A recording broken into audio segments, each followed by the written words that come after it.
Aloha.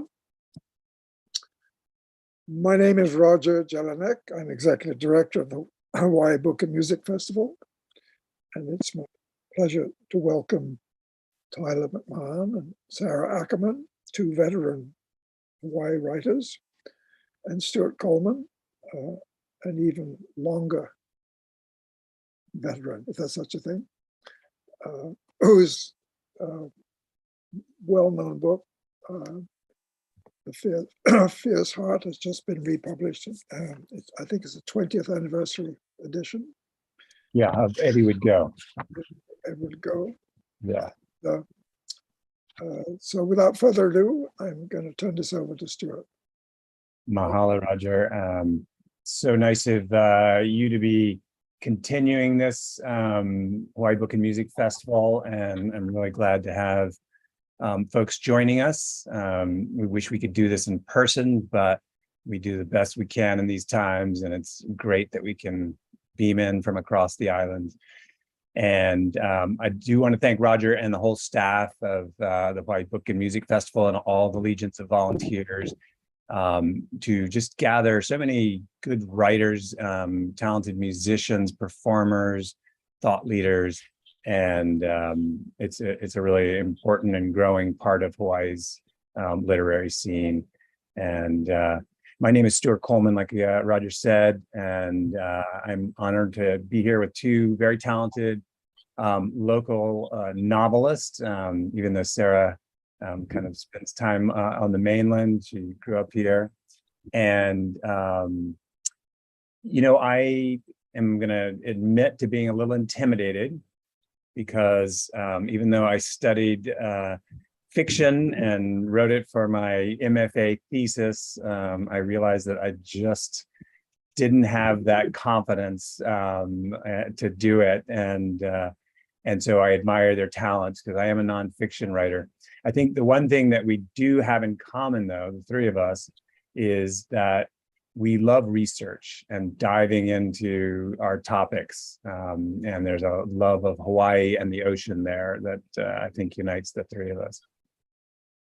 And first, I'll just do a brief biography of Sara Ackerman, who's a best-selling author, who's really just come out of the gate and really done well with novels that are based in Hawaii and most often on the Big Island, and that really focus on the era of World War II and the war in particular, the war in Hawaii, starting with Pearl Harbor, and has created some really memorable characters with that. And we spoke a couple of years ago about her book, Red Sky Over Hawaii, but her most recent novel is also Radar Girls Before the Codebreaker's Secret, her most recent one, which I thoroughly enjoyed.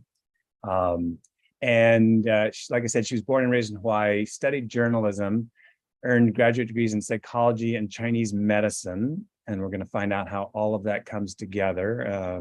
Maybe she can explain, and how she has time to write so many novels in such a short time period. I am in awe of your productivity.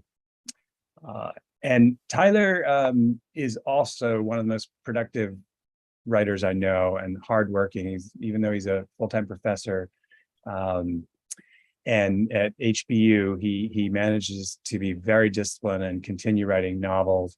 He was born and raised in the Washington, D.C. area, studied at UVA in Virginia, and received his MFA at Boise State. And he worked for 3 years as a Peace Corps volunteer in Central America. So we've often had long talks about Central American politics, and you'll see how that plays into this novel as well, his most recent one. He loves good puns in his title. How the Mistakes Were Made was his first novel, and I got to read that before it was published, which was exciting.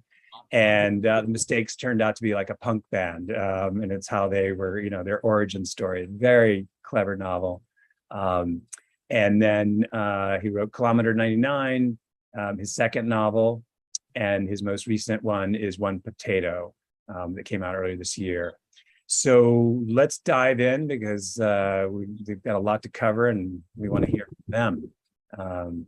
So maybe we'll start off with, each of you giving an overview of your latest novel, and tell us a little bit about the research process that went into writing it, because it just seemed like there was extensive research into each one.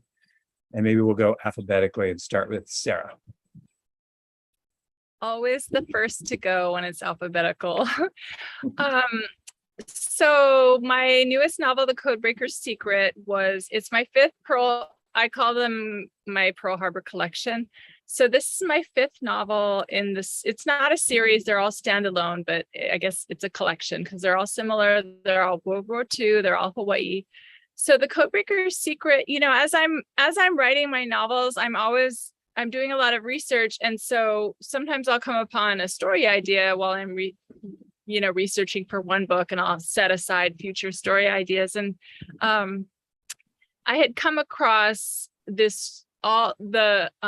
Code Girls, which is a novel about all the women code breakers during the war, and how the main, we know about the men, those really top important men, but we didn't know that, I never had known that the majority of the code breakers during the war, by the end of the war, were female.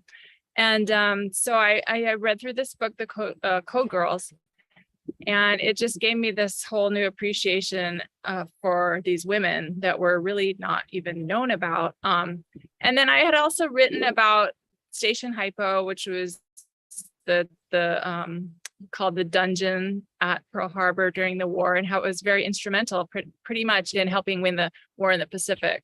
And so I just decided I'm going to write a book about these women. And so I think that was where the idea started. But I knew that I also, and I'm not sure exactly where this came in, but I knew I wanted to set a book at the Mauna Kea Beach Hotel. And I think partly because a lot of that coastline was where the Marines were training. There was a lot of training going on during the war at Spencer Beach and Hapuna. And so, it's kind of all tied together. And the Mauna Kea Beach Hotel opened only 20 years after the end of the war. And so I thought if I could incorporate both of those together, tie them together with a murder mystery, then I had a novel. And it took me a while to actually figure out how to tie that in, but I think I was happy with how it turned out. Yeah, and it's interesting. You have two concurrent stories running side by side, one set in 1945, right after the bombing of Pearl Harbor, and then in 1965. And so it's really a cool look at two different time periods in Hawaii as well. And yeah. You had mentioned to me that you had also worked at the Mauna Kea resort, so you had some experience there. Yeah, and I grew up going there as a kid with my grandparents. And I also really wanted to look at after the toll that the war took on all these soldiers, the Marines, the Air Force, like all the servicemen. And because I have a degree in psychology, so I was interested in the PTSD aspect. All the World War II books are written about World War II, but we don't really go into what happened to these people afterwards. And so it was kind of a nice, 20 years is, I think, a good amount of time to see where these people were. So we have a pilot and we get to see where he was 20 years after the war.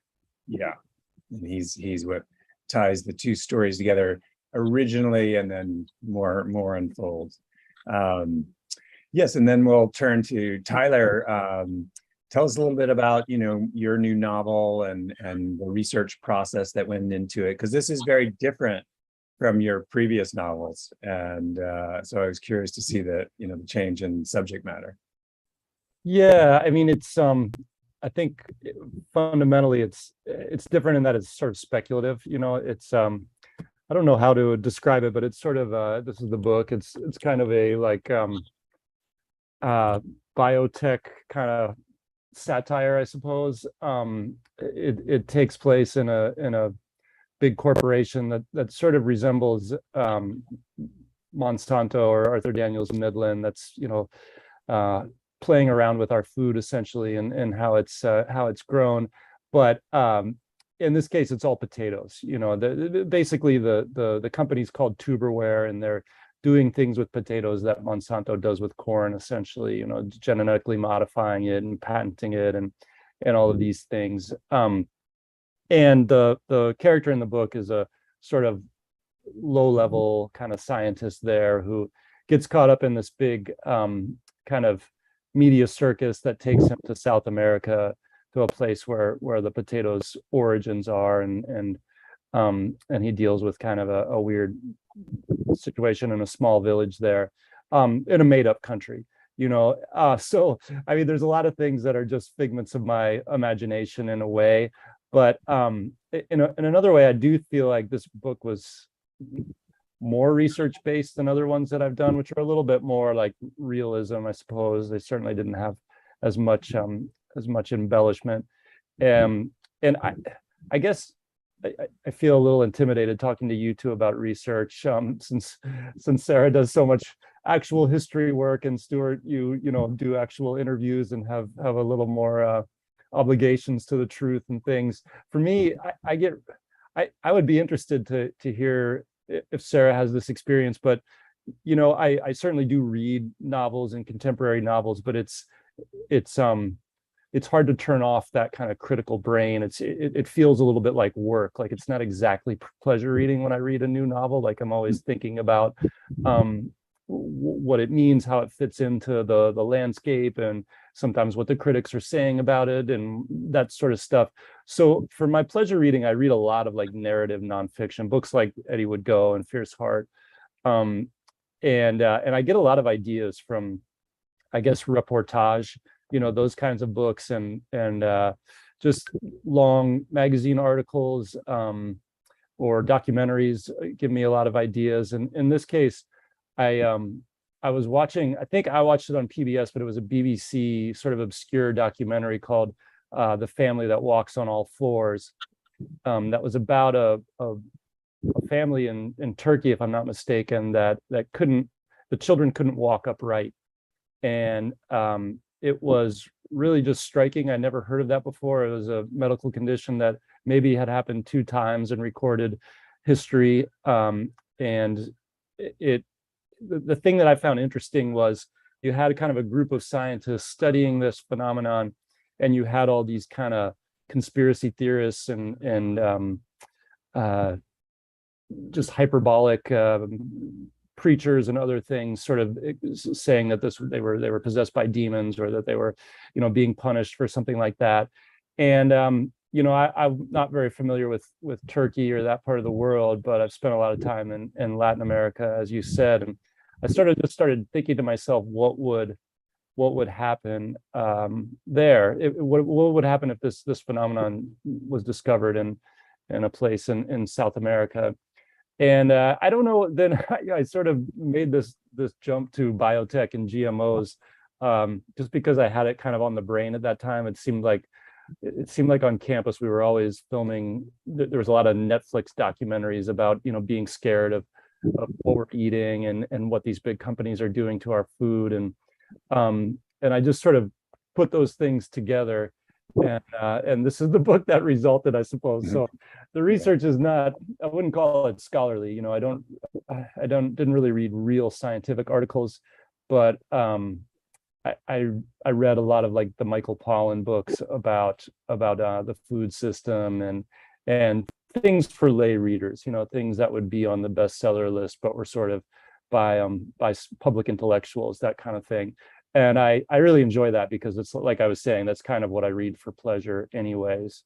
And you know, it's yeah, I think, well, for me, my novels, this is one reason that I'm so fascinated by Sara's work, is, you know, this kind of depth into this subject and time period. Whereas for me, I feel like writing novels works for me because I'm such a dilettante, and I get most excited when I'm kind of curious about a subject, but then I burn out after a couple of years.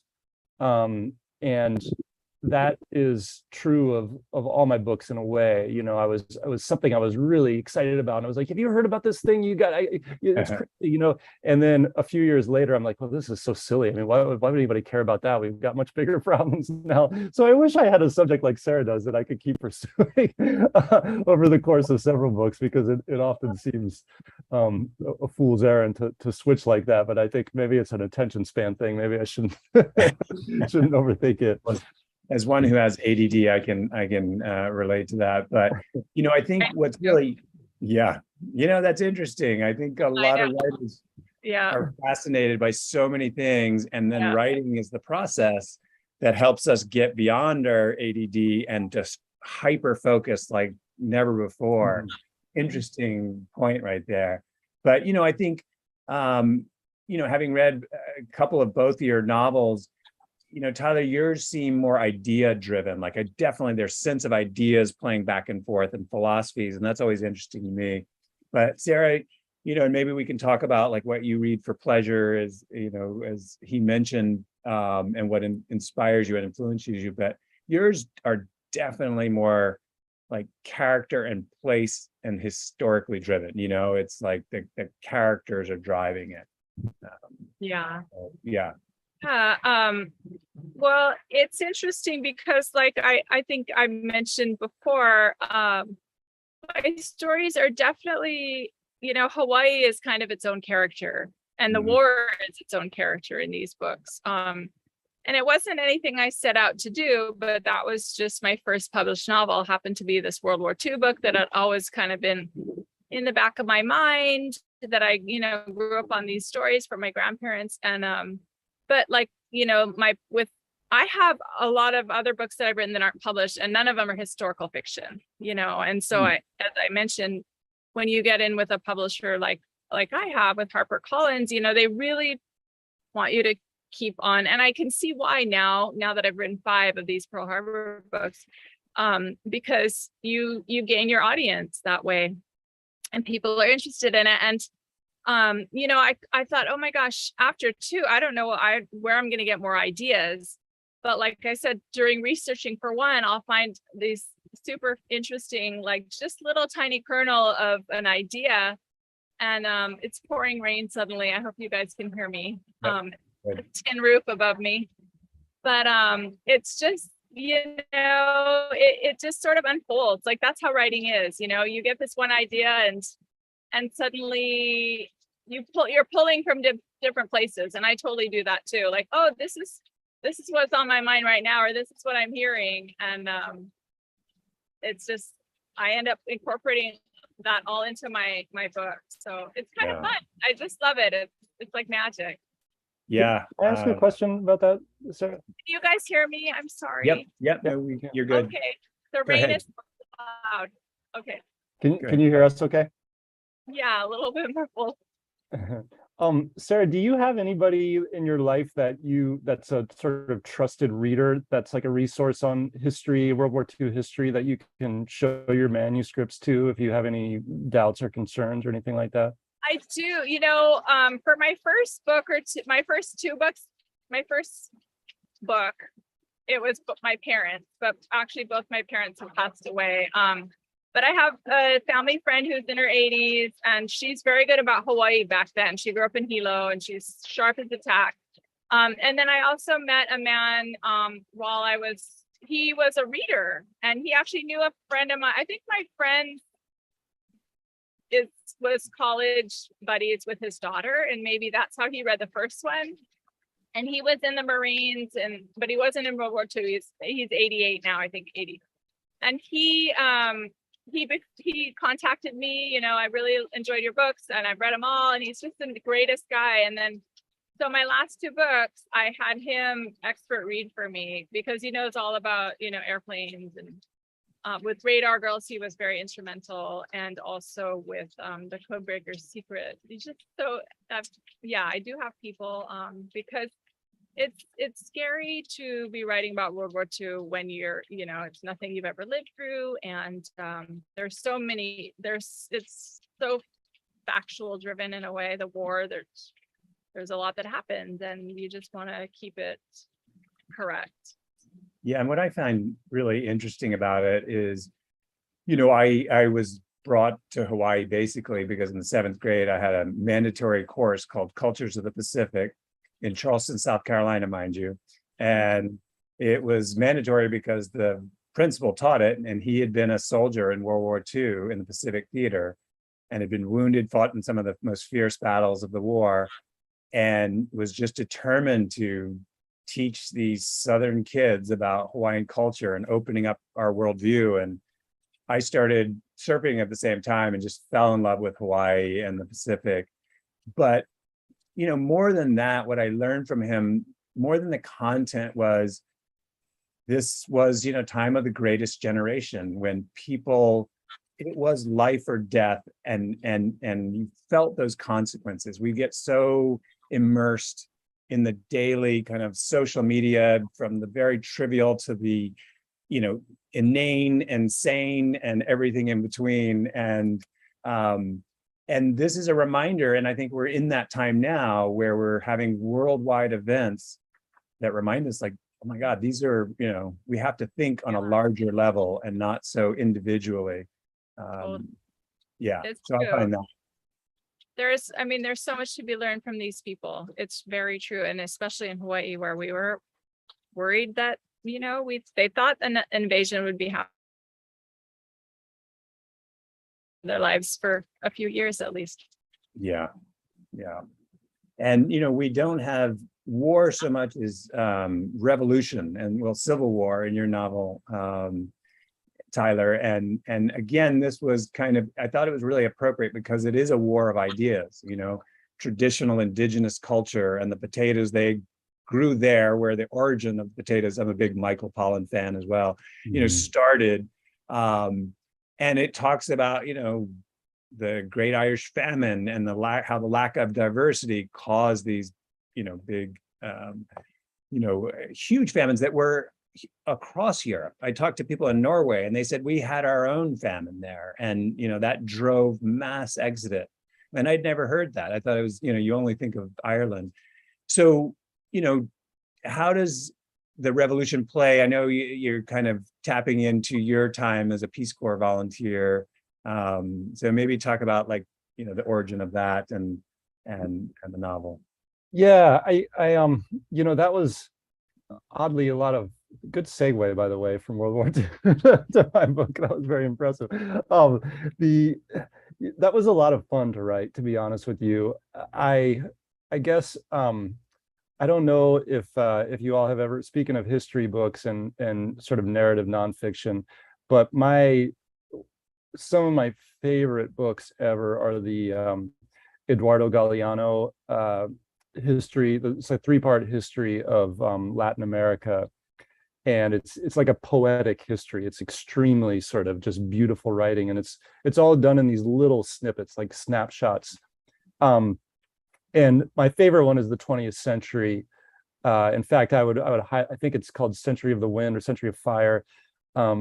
There's the moments of sort of a lot of the independence movements and revolutions in Latin America. He just does so. I think he gives himself a lot of poetic license. He isn't too tethered to the research and whatnot, but there's a few scenes with Pancho Villa in the palace and Zapata as well, and they were just so moving. They've always kind of stuck in my brain a little bit, and so I kind of use that as a point of departure. Part of the reason it was fun to write was you got this kind of very corrupt quasi dictatorship in the little made up country of Puerto Malogrado, where most of my novel takes place, which was not hard to imagine. There's a lot of that going on in that part of the world, and you have sort of a revolutionary force, a kind of Marxist revolt that is alternately successful and not so successful in taking over. And there's a big counter movement and all of the things that we saw, and a lot of the Central American revolutions, which I was most familiar with from kind of the Cold War era. So yeah, I guess I feel like in a way that whole side of the book was it was sort of part and parcel of the in so many ways my book looks at kind of the colonialism of food, you know, going and taking the potato away, as you said, and what fascinates me most about it, and I think this is true of a lot of New World things, is just how we've obscured its origins. You know, I'm an Irish American, and you would think that the potato came from Ireland the way we talk about it, and about its, you know, success and failure. Or you might think it comes from Russia or whatnot. We have all these associations with Thanksgiving and vodka and so on and so forth. Those really an Andean crop, as was the tomato and corn and all of these things that we associate with the great European cuisines. And so I thought, you know, in many ways, I sort of looked at colonialism through that lens. And Eddie, the hero of the book, is kind of somebody who has actively obscured his origins too. He's, you know, a Cuban American kid from Miami who moves to Idaho and tries not to think about his family, tries to sort of live more of a like waspy middle American life. So I guess that was a sort of, it all breaks down when you get to the actual political situation and the aftermath of these kind of exploitative regimes that inherit this kind of political turmoil. And it was, there was something about I know when I was in Chiapas many years ago, when the EZLN, I believe it's called, was a little bit more in the news and whatnot, was kind of a cause celeb for a lot of Hollywood folks and things like that. And I was always sort of fascinated by that movement because they were so good at branding themselves, and they were on all these T-shirts and things like that. And you did hear celebrities sort of bringing it up. And to a lot of folks in Chiapas, it was, they were sort of just a bunch of upstarts who were causing trouble and things like that. So that tension always kind of interested me, like how that reached out to the world. And I think there was some small things about it, that just the way that they always seem to call each other by, like Subcomandante Marcos was the fellow on all the T-shirts, and I just was like, who's the boss? Everything was like the sort of, you know, second in command. They all sort of referred to themselves as if there was no sort of central authority. And I ended up using that device for both the guerrillas and the kind of government, that it's unclear who's actually in charge, and it all seems to be run by sort of a subordinate who's just one level down from real authority. Yeah. And reading it, you get a sense that, like, you know, it was very familiar to me, having followed Central American politics and been really interested, and, you know, was going down to be, you know, part of the Witness for Peace program. This is a very naive concept, where you go down, these peace activists are like, we're going to declare ourselves between the Sandinistas and the Contras. And, you know, Reagan was sending money illegally to the Contras, and the group right before me got kidnapped. And I thought, maybe I shouldn't go down there at this time. Maybe this is a little naive just to think, oh, I'm American, I can stop the fight. I really sort of, I think in my mind, when I envisioned that part of the book, it was much more like two bad sides that were both imperfect. And I found myself a little attached to the guerrillas. It was a time when we were getting kind of, you know, when I lived in El Salvador, everybody just thought that the kind of right-leaning regimes that were so corrupt and so entrenched, that if they finally kind of lost power, things would balance out a little bit. And one of the most heartbreaking things has been seeing, you know, particularly in Nicaragua, when the other side finally did get power, that they quickly fell into the same kind of corrupt traps. And I tried to do that. I tried to paint them both as sort of equally flawed, but I just found myself a little too endeared by the subcomandante of the guerrillas, and he emerges as a little bit more virtuous, and most of his flaws are sort of inflicted upon him by the world. Yeah, and we've talked about, you know, both of your novels. So maybe, you know, just to give our audience a flavor and a feel for the writing, you could read some brief passages, and maybe Sarah, will start with you, just to get a sense of the writing. Okay. So I have here, hopefully I can see it in the dark because I'm out here in the darkness. But this is, I always like little really short epilogue or prologues, I should say. So this is my prologue, and it's called The Tides. So the ocean is far more than water. She swells with the moon and disappears on the darkest of nights. You get to know her moods as you would an old friend, and you respect her movements, her ever-changing ways. Her tides move in and out, bringing coconuts, leaf fragments, dead crabs, and old fishing floats onto her shore. There is always an early morning anticipation of what she has coughed up in the night and what she has stolen. Those in the know make it down before the rest of the world wakes, leaving only their footprints in the sand. A lone figure walks on the beach in the dim light of dawn. The high tide line snakes along, marked by small shells and twigs. Farther down, a log or a branch lies twisted and still, halfway up the beach. There's a faint smell of seaweed, pungent and salty. The figure moves leisurely, but soon quickens their pace. The log is beginning to look less like a log and more like a body. Appendages spreading out like seaweed.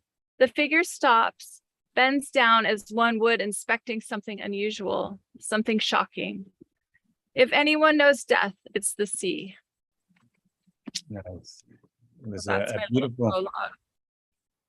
Thank you. It was very poetic, and it was a nice device too, because as I'm reading, I'm just thinking in the back of my mind, when is this figure going to emerge again? And so when it happens, it really it answers a lot of questions. So I think it was really well set out. Thank you. Yeah, I like books with, I don't like a long prologue, but I always like books that have something like that. I know Barbara Kingsolver did that with Prodigal Summer, and I really it stuck out in my mind. So Yeah, cool. And Tyler, do you want to read an excerpt from One Potato? Sure. I think I'm going to read this off the screen because my eyes are so bad, but this is the book. I thought I'd read just a little bit from when the two kind of principal characters, Eddie Morales, the employee at this biotech firm, meets Raven Callahan, who's sort of a journalist or aspiring journalist who is sent down to Puerto Malagrado with him. Unbeknownst to him, she sort of tags along, and they're kind of the duo that drives the story. And in this scene, Eddie's the narrator, and he's not so happy to see her. Let's start right here. The jet's engines kicked into high gear. I buckled my seatbelt and checked my phone one last time. Dr. Morales, Raven said, this might sound a little weird, but do you think you could hold my hand? Excuse me? Just for the takeoff, I always ask the person sitting next to me on a normal flight. I've never been on a plane like this before. You know, I said, I'm not really a touchy sort of, please, she said. Sure, fine. I reached into my pocket and took out the bottle of hand sanitizer. Just 1 second, I squeezed a tiny bead into my palm, then rubbed it around with my fingers. Jesus, Doc, Raven frowned at me. It's not like the fear of flying is contagious. Sorry, I said, it's just so important that I stay healthy on this trip. We're almost in the air already. Okay, I set my hand on the armrest between us. She grabbed hold of it in her sweaty palm, pulled it toward her abdomen, and wrapped it up inside her other arm. The jet's wheels lifted off from the runway. Raven's eyes shut tight. She squeezed hard at my hand, as though the doors of the plane were still open. She'd be thrown out if she didn't cling to something. I turned away from her to the extent that I could while still in her clutches, and had another brief look out my window. The plane made a wide, arcing turn. For a brief moment, I saw the Oahe Mountains to the south, their dry, rugged severity against the clear blue of the sky. The plane banked, then straightened out, and suddenly I had a glorious view of the Boise Range, the towers of Bogus Basin, the Lucky Peak Reservoir reflecting the sun. Open your eyes, I said to Raven. It's a beautiful day. She let out a breath and appeared to relax, finally letting go of my hand. I pointed to the view out the window. But by now, we were over the dryland potato farms of southern Idaho, enormous green circles formed by the radii of irrigation pivots covered the ground. From above, the landscape resembled a massive tray of Christmas cookies, all with bright green sprinkles, all impossibly round. The unirrigated corners were as black and dead as the patina on an old baking sheet. I could tell that these were the clean fields, recently sprayed, devoid of all insects or fungi, of any life form other than potatoes. I'll just stop there. Thank you. Yeah, and it's nice to see the transformation. This guy starts off so uptight in the novel, the narrator, and his world is kind of shaken upside down. And yeah, both of you have, I think, very memorable narrators and very endearing narrators. You have more of the dark comic flair, Tyler, of big ideas, but also having fun with ideas and language, and Sara, yours are very like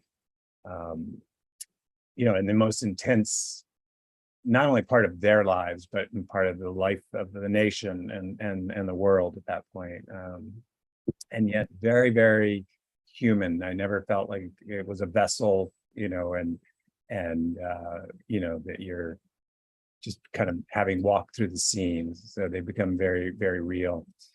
One of the things I wanted to ask you both was, how does this latest novel fit into, and I'm so tempted to say your oeuvre, but I hate that word so much, it's so pretentious, into your body of work, like similar, different. Sara, we'll start with you, and because I know there's a similarity with your works, but did it change from the origin of the idea to what it ended up, and were there any surprises along the way in its evolution? Well, there's always surprises. I have to come up with like a 9-page outline for my publisher, but the cool thing is it's hard because you really want to plot it out, but I also like kind of just winging it, and because there's always surprises. So but it was really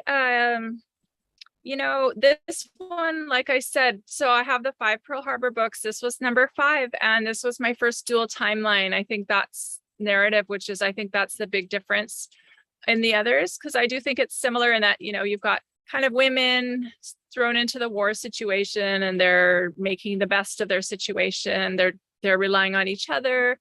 And that's how it is in all the books. But this one was the dual timeline, and that was really challenging. I had to speak to a bunch of authors, like, how did you do it? Did you write the first part of the story, the one timeline and then the second timeline, or did you kind of weave them together as you went? And then I just realized, I'm like, I just have to write I have to write 1943 first, because I need to know what happens in the end. I need to know everything that happens before I can even start to write the next one. And so that's what I did. And the hard part then was, I think, kind of just timing when you reveal things, so that you're not, this has to happen here, but you can't reveal it to the reader. And so that was really tricky, but it worked out in the end. And I think that's really where this book differs. Yeah, I was wondering that same thing as I was reading it. So you did write the 1943 section first, and then overlay the 1965 section through. Weird. Yeah, because you're writing 2 separate novels, really. Yeah. And so each one is, and what I didn't realize was, okay, I'm going to write a 50,000 word novel. Usually my novels are like, my first draft would be between 80 and 90,000 words. So I'm like, okay, suddenly I was like, oh my gosh, I have to write a 45 or 50,000 word book. Like the pacing and everything kind of all of a sudden was scary, because I'm like, I got to compress what I might normally write and try to draw out. So it was fun, but it was a good learning experience. Yeah, it was definitely a page turner. I mean, I think you did a good job with the compression, because it was like, there was a lot happening you had to keep up with, and so that was enjoyable. How about you, Tyler? with you more interested, in like the genre, because this is so different from, the other works. Yeah, definitely. And I feel like it's interesting to hear Sarah's point of view, because I feel like I unwisely sort of have always been, I mean, I don't know that my novels are like wildly different from one another, but I've always sort of,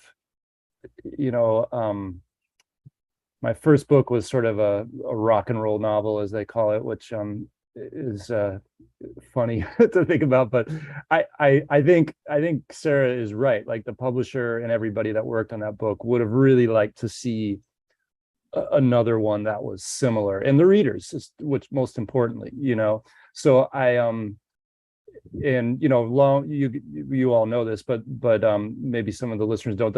Your debut book tends to get a lot more attention than others. So my second book was, I didn't think it was wildly different, but it certainly was a lot darker, a little bit less fun, a little bit less flip than that first one. And I know a lot of people were kind of disappointed by that. A lot of people on Amazon were, certainly. And I remember, like, it's kind of funny how I'm very proud of that book now, that first book. But I remember, maybe after a year or two that it had been out, I just didn't really want to be reduced to it. I didn't want to be just known as a rock and roll novelist, or a guy who just wrote about musicians and things. And it started to feel a little trivial to me. And I really wanted to do something that had more kind of meat on the bone. And there was just some things, I think in the case of the second book, I really loved as a adolescent or young adult, like the kind of mid-century expat novels that I'd grown up on, the sort of Graham Greens and Hemingways and Paul Bowles and, Bruce Chadwick type of folks. And I always sort of saw myself, doing something along those lines. So I sort of exercised that, I suppose. And long story short, I mean, this one is different, and I feel like it's I like this vein that I'm working in. I don't know how long before I burn out on that, but like I said, I just feel I feel like I get most of my inspiration from these kind of semi-true stories, not necessarily from my own experiences. And my earlier books were like that in a way, but I like the level of verisimilitude that I'm dealing with now, which I think is the biggest difference. I think it has a lot to do with, just being a busy adult who's already read a lot, that something really has to just spark my attention a little bit more. And this book has a little bit more jokes, has a little bit more of a kind of a pitch, that type of thing. But it's not a good way. I wouldn't recommend it as a way to kind of cultivate or maintain a readership, to sort of switch gears like that. But it reminded me of Thank You for Not Smoking. There were certain parodies in it, and I was joking with someone earlier. I was like, you went from rock and roll to meat and potatoes, Yeah. in your last book. We're going to go to shorter kind of questions and shorter answers, so we can get to some questions from the audience. And then one of them is just, I think everybody wants to know, is like, what is your writing process? Are you better in the AM or PM, and where do you like to do it? Alone or in a busy cafe with that ambient noise, and computer or handwritten? So maybe some quick answers. Sarah, I'll go back to you. I write at home. I can't write. I need to write like by myself, quiet. I usually write often in the dining room table. I move around. I like to have a view, if I can, of just outside a window. And I write in the morning, and then sometimes, usually maybe once or twice again throughout the day. I can kind of only write in shorter bursts, like maybe hour and a half. And then try to get a first draft done in about 6 months. Wow. Oh, and on the computer. I can't do it longhand. Yeah, I know. Tyler once told me a line that I have not forgotten. He's like, I have to write in the morning and because I'm more forgiving of myself early in the morning, and the critical brain hasn't really woken up. And I always love that, because I know we're all aware of that critical brain. Yeah, no, I'm the same way. In fact, I write 300 words before I get out of bed. I'm just like, wake up, write 300 words, get out of bed, do stuff, and then go back. Interesting. How about you, Tyler? Yeah, some of that resonates with me. Certainly the timeline. The sort of, hour and a half is definitely true. I cannot relate to those people who write for like a 5-hour stretch. I just think it wouldn't be good for my mental health. It wouldn't be good for the work. The only time I ever do that is if I've gotten notes and I need to turn something around, and it's sort of more actionable. I have an editor who says do this and that. I can kind of jam on that for a while. I'll couch all of this by saying I'm not as productive as I was a few years ago, but when I was in my, really at my fighting weight, I was pretty religious about every morning. And I think that thing that I told you, Stuart, I'm pretty sure I stole that from Francis Ford Coppola. And he said something along the lines of, I would recommend any young writer write in the morning because nobody's hurt your feelings yet. Once you've been awake for a few hours, people have started to make you feel bad about yourself. But along those lines, really all of my novels, I have written every scene longhand, and when I was really more into it, I used to make these big like tablets of stapled together scrap paper because it just seems so wasteful to use like a new legal tablet or something like that. And I would write really, really big. I say that, but I think this process for this book was really good. The process for my first book was really good in that I, kind of knew where I was going and really moved through it in a linear way. And the story was big enough to power the whole thing. I always, the part of a novel that I hate is when you sort of have a draft, but it's too thin and you kind of are like adding layers to that. I always feel like it results in lesser writing and it feels forced. Like it doesn't feel like the story's coming to you. It feels like you're trying to really get blood from a stone. So I very often my routine would look like I would get up and write longhand for a while, mainly because I couldn't look back and delete anything. Like it was just sort of forward and no editing. And then I would often key in whatever I had written longhand the next day to my word processor.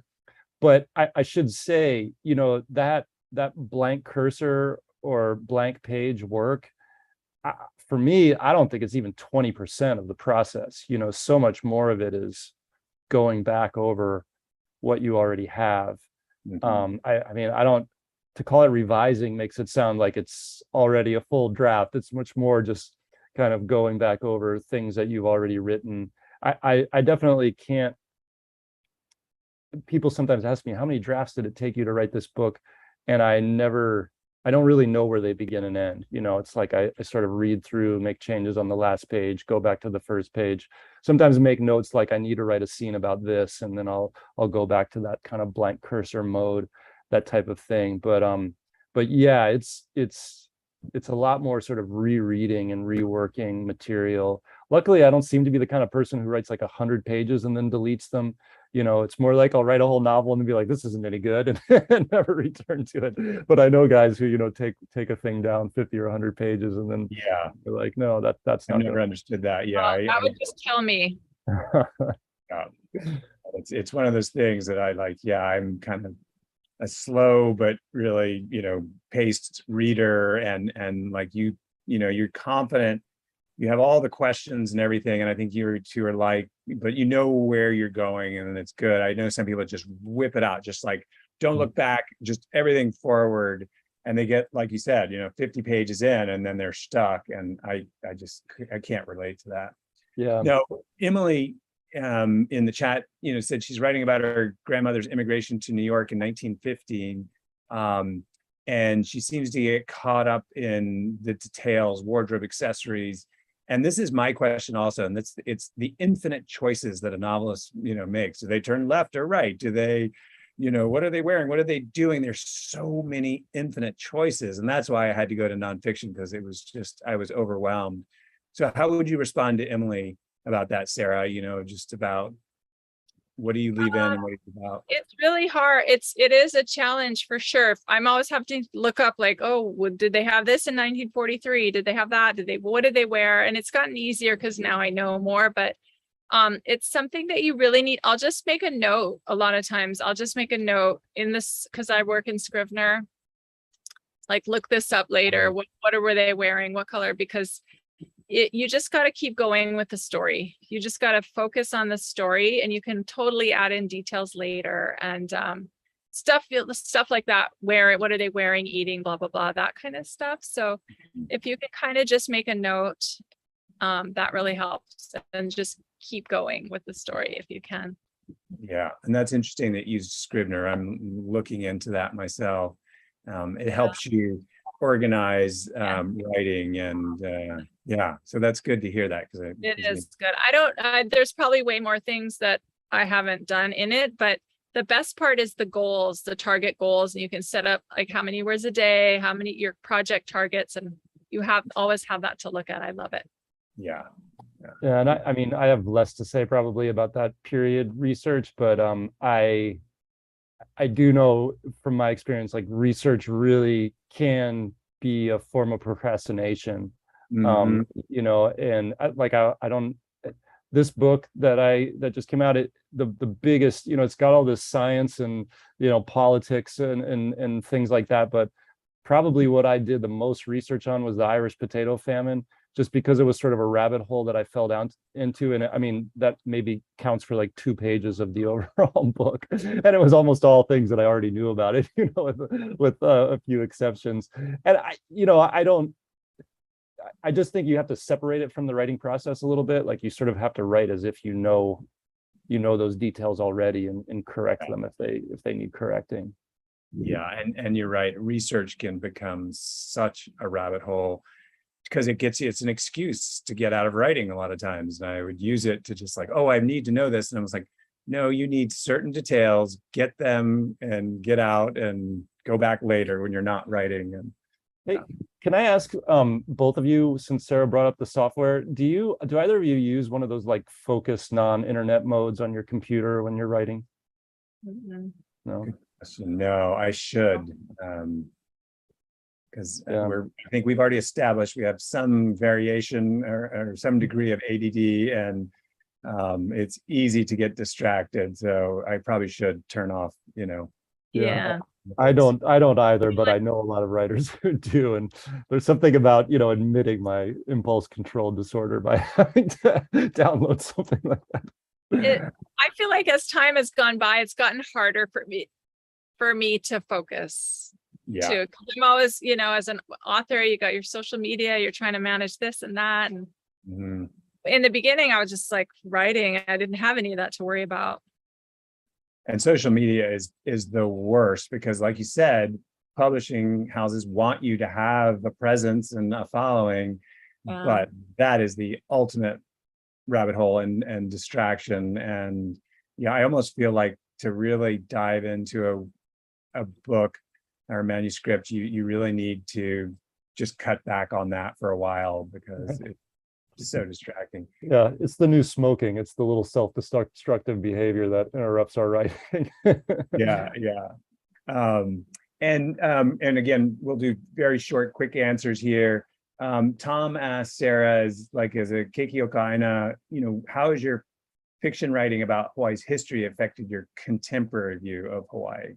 It's an interesting question. I think it's just really made me understand Hawaii more, just because when I grew up, what we learned in school was so limited, and there was just so much I didn't know, and so much it just like understanding my own family's history and like, like these are grandma's stories, and really understanding like how important their role was. It wasn't directly, at Pearl Harbor, but and just how and everyone's family. I realized like everyone here families, what they went through. And so I just feel like it really helped me to just understand more about our history. And